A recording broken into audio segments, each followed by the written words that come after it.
Saya tahu banyak juga yang dibilang oleh Cak Imin itu yang nggak benar gitu, yang bohong-bohongan aja. Selama ini di podcast itu. Ya. Saya tahu lah itu dalemannya seperti apa. Ya. Jadi Cak Imin belum pernah tarung bebas, Pak. Dan Cak Imin nggak berani bikin tarung bebas. Kalau Cak Imin sportif, ya sudah kita muktamar bareng, ayo. Tarung bebas, siapa mau calon, tarung sama saya gitu. Ini kan enggak, Pak. Ya, yang nggak diundang lah orang. Semua muktamar Bali, mulai muktamar Bali udah tertutup itu muktamarnya. Iya, belum. Itu kan gimana? Cak Imin belum pernah tarung bebas, Pak. Karena memang nggak pernah ada lawan. Iya. Kita kan bagian lingkaran Cak Imin juga dulu. Iya kan? Saya itu, Pak, Cak Imin pertama jadi ketua umum partai, itu saya ketua tim suksesnya, Pak. Sampai dipecat Gus Dur. Sampai dipecat Gus Dur, saya karena belain Cak Imin. Ya. Saya ketua tim suksesnya. Makanya kemudian saya diangkat jadi desakan cabang-cabang dan wilayah-wilayah. Karena konsolidasinya bagus, saya diangkat menjadi sekjen DPP PKB.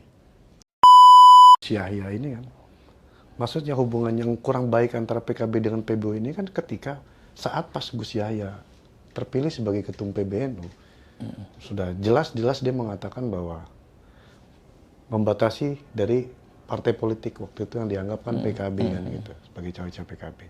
Artinya dalam selama itu, dan menurut kalau saya lihat dari pendapat Caimin juga, kita sudah digembosi dari sebelum pemilu. Buktinya apa? Kita tetap malah leading, kita malah peringkat kita naik gitu loh. Artinya nggak laku omongan kalau kata bahasa Caimin, Gus Ipul sama Caimin sama Gus Yahya itu nggak laku omongannya. Tetap aja Nadine tetap pilih kita kok. Nggak, sama kok. Siapapun ketua PBNU pasti ngomong gitu. Dulu Pak Hasyim ngomong gitu juga, Pak Hasyim Muzadi. Ya, ini tetapi Pak Hasyim ikut kampanye, beberapa pengurus PBNU yang jadi caleg dia bantu kampanye. Tapi kepada publik dia akan bilang, pada bangsa dia bilang bahwa NU tidak campur-campur. Ya, karena suara NU juga banyak di partai-partai yang lain, malah lebih besar misalnya di Golkar, di PDIP gitu. Nahdien itu. Pak Kiai Said juga ngomong begitu kok. Ya. Gus Yahya juga ngomong begitu, sama saja semuanya. Karena itu template itu. Itu template memang seorang ketua umum PBNU harus ngomong bahwa PBNU itu bukan hanya untuk PKB. Ya. Tapi ya itu lagi kembali. Kebetulan yang milih PKB itu NU semua gitu loh. Ya, ya hampir 100% lah itu. Bahkan yang non Muslim aja itu baiat Pak menjadi anggota PKB. Baiat demi Ahlus Sunnah wal Jamaah Pak. Gitu loh. Yang non Muslim aja baiat. Itu kan ada yang teman-teman kita yang non Muslim menjadi anggota DPR. NU cabang ini. Iya, NU cabang ini. Guyonannya PBNU ini NU cabang ini sama saja ya. Nah kalau PBNU memboikot atau tidak mendukung PKB, ya tadi saya sampaikannya hampir semua ketua umum PBNU akan ngomong hal yang sama. Apalagi Rois Am malah lebih tegas lagi ngomong kalau soal itu. Ya. Rois Am waktu Kiai Sahal, Rois Am waktu waktu Kiai Ma'ruf Amin, sama ngomongnya sama kayak gitu. Ya. Tapi di lapangan tetap mereka aktivis-aktivis PKB, aktivis-aktivis NU yang menjadi caleg-caleg PKB dibantu oleh para kiai. Pak Hasyim Muzadi dulu menjadi ketua umum PBNU. Ada anak-anak PBNU yang menjadi caleg, dia bantu, dia datang ikut kampanye gitu loh. Ya. Pak Kiai Said juga begitu, yang kampanye di Cirebon segala macam. Ya. Gus Yahya juga gitu kan, ajudannya calegnya PKB. Ya kan? Ajudannya Gus Yahya menang pileg kemarin di dapilnya. Nah, dia membantu, dalam konteks itu membantu ya. Jadi jangan underestimate lah terhadap omongan atau pernyataan-pernyataan dari Gus Yahya dalam soal itu. Nah, soal memang ini publik banyak yang menyatakan Cak Imin itu berhasil tanpa NU, dan Cak Imin memang mengembangkan itu sekarang. Di Mukernas kemarin dia ngomong itu, ya bahwa kita sudah lepas dari NU dan kita bisa berhasil.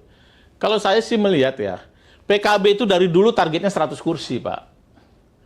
Ya kan? Dari dulu.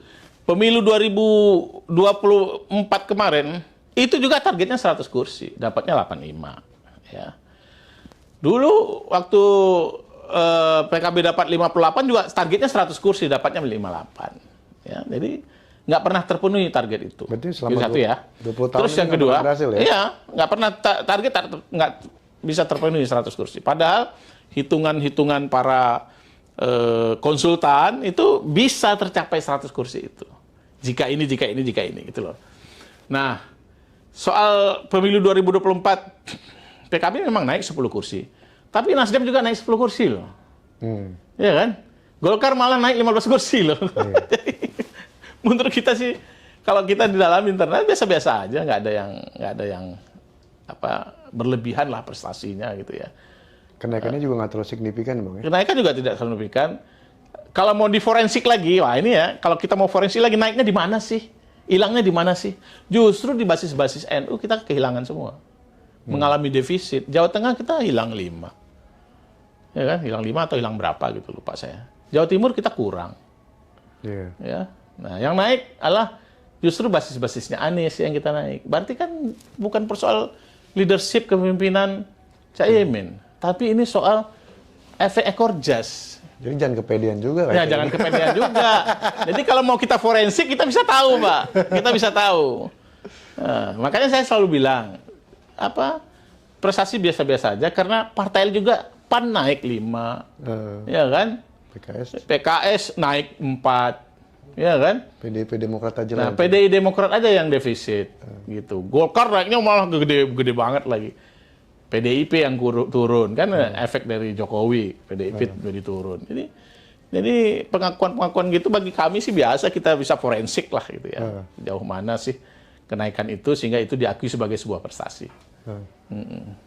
Bang, kalau misalkan menyerahkan kepada internal partai, misalkan mekanisme partai yang berlaku, ini tentunya kalah lagi. Misalkan kita tahu Yeni Wahid dulu kan, anak Gus Dur, anak pendiri NU, anak mantan ketum PBNU, bertarung dengan Caimin dengan mekanisme partai, akhirnya kalah juga. Ketika sekarang misalkan juga akhirnya PBNU hanya seruan moral, sementara pergantian struktur kepemimpinan diserahkan kepada mekanisme partai, tetap Caimin lagi berarti, Bang? Ya belum tahu, belum tentu. Iya, belum tentu. Itu kan gimana? Caimin belum pernah tarung bebas, Pak. Karena memang nggak pernah ada lawan. Iya. Kita kan bagian lingkaran Caimin juga dulu. Iya kan? Saya itu, Pak, Caimin pertama jadi ketua umum partai, itu saya ketua tim suksesnya, Pak. Sampai dipecat Gus Dur. Sampai dipecat Gus Dur, saya karena belain Caimin. Ya. Saya ketua tim suksesnya. Makanya kemudian saya diangkat menjadi desakan cabang-cabang dan wilayah-wilayah. Karena konsolidasinya bagus, saya diangkat menjadi sekjen DPP PKB. Gitu. Ancol, itu Semarang loh ya, Muktamar Semarang itu. Muktamar di Ancol, saya juga ketua panitianya. Ketua tim suksesnya Caimin. Ya kan? Itu pertarungan keras lagi, pertarungan melawan Gus Dur kan. Nanti kita next session lah itu kalau mau bicara soal ketika mengkudeta Gus Dur itu seperti apa. Saya tahu banyak juga yang dibilang oleh Caimin itu yang nggak benar gitu, yang bohong-bohongan aja. Selama ini di podcast itu. Ya. Saya tahu lah itu dalemannya seperti apa. Ya. Jadi Caimin belum pernah tarung bebas, Pak. Dan Caimin nggak berani bikin tarung bebas. Kalau Caimin sportif, ya sudah kita muktamar bareng, ayo. Tarung bebas, siapa mau calon, tarung sama saya gitu. Ini kan enggak, Pak. Ya nggak diundang lah orang. Semua muktamar Bali udah tertutup itu muktamarnya. Dan aklamasi semua. Iya, aklamasi kan. Karena memang nggak ada calon lain. Nggak ada calon lain, nggak ada yang berani. Nah, yang 2024 ini banyak calon yang berani jadi calon, Pak. Jadi gantiin Caimin. Gitu. Banyak nih tokoh-tokoh yang mau bergabung kembali dengan PKB. Ya, tapi jangan dibilang bahwa wah itu bukan anggotanya PKB. Memang anggota PKB siapa, ayo? Ya kan, masa diklaim sekelompok orang aja. Kalau kita menyebutnya, masa anggota PKB diklaim ashabus sofa saja. Ashabus sofa itu sahabat-sahabat yang duduk di sofa-sofanya Caimin. Itu yang kita bilang ashabus sofa itu. Anggota PKB ini luas, ya. Jangan kemudian diklaim hanya segelintir orang saja yang tahu soal PKB. Semua kita memantau. Kita semua punya kecerdasan untuk memantau sejauh mana sih perkembangan PKB hari ini. Kira-kira gitu. Tokoh-tokoh banyak, ya. Hovifah tokoh, Ali Maskur Musa tokoh, ya. Marwan Jafar tokoh, Hilmi Faisal tokoh, Hanif Dakiri tokoh, Jazil tokoh, ya kan? Banyak Kadir Karding tokoh, Lukman Edi bolehlah ya. Kalau nggak ada yang berani, saya berani untuk calon saing dengan tarung sama Caimin, berani saya. Tapi ya bikin terbuka lah. Oh, ini era modern, era partai terbuka. Aturannya fair, Bang, ya? Aturan fair gitu, iya. Jangan diintervensi PBNU. Iya. Gitu. Nah, jadi saya kira ya saya bilang bahwa hari ini cabang-cabang dan wilayah memantau ini pertengkaran PKB sama PBNU. Memantau opini-opini yang saya kembangkan, opini-opini yang dikembangkan oleh tokoh-tokoh yang lain. Malah menurut saya sih bulan-bulan ke depan ini malah lebih kencang lagi nih opininya akan bergulir, ya. Ini DPD memantau gitu.